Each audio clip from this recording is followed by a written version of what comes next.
I often hear women complain that there are no good, eligible men left to marry. They sometimes quote survey results and census reports that support their idea that a good man is hard to find. I realize there may be fewer eligible bachelors in some cities around the country, especially if a woman has unrealistic expectations and she's looking for a tall, attractive, rich man to sweep her off her feet. Yeah, the man women often talk about on social media platforms. However, I also realize that some women can't find or keep a good man because of the way they treat men or interact with them on a daily basis. The truth of the matter is, if some of the women who complain about a shortage of good men would drop their negative attitudes and abrasive self-centered behavior and adopt more appropriate behavior, their chances of attracting eligible bachelors would dramatically increase. The following comments are offered to help young women avoid some of the many pitfalls that could sabotage a potentially long-term romantic connection with the man of their dreams.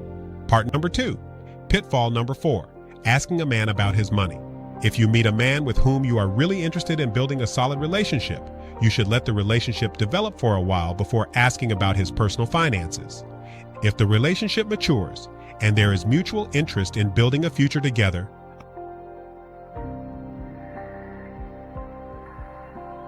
a candid discussion about money should take place before setting a wedding date, but not in the early stages of the relationship. You must first earn the right to ask probing questions about his savings and investment portfolio. However, he still reserves the right to keep his personal finances private until he feels the relationship has matured enough to trust you with that kind of information. But once the two of you reach a point where you are ready to initiate discussions about spending your life together in marriage, an honest conversation about money is definitely appropriate. Pitfall number 5, asking about other women. A common mistake made by many women is digging into the romantic past of a man too early in the relationship. This mistake sometimes occurs because the women fail to realize that few people want to discuss the intimate details of their past relationships, especially in the early stages of a new romance. Romantic connections from a man's past are personal, so if you start dating a man who does not want to talk about past lovers, don't pester him about it.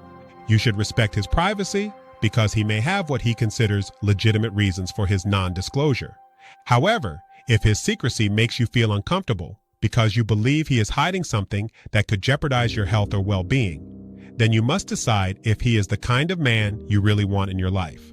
On the other hand, if you decide to stay in the relationship while repeatedly probing into his romantic history, he may become offended enough to walk out on you because he may believe that a relationship with you could be troubled by jealous accusations about past lovers.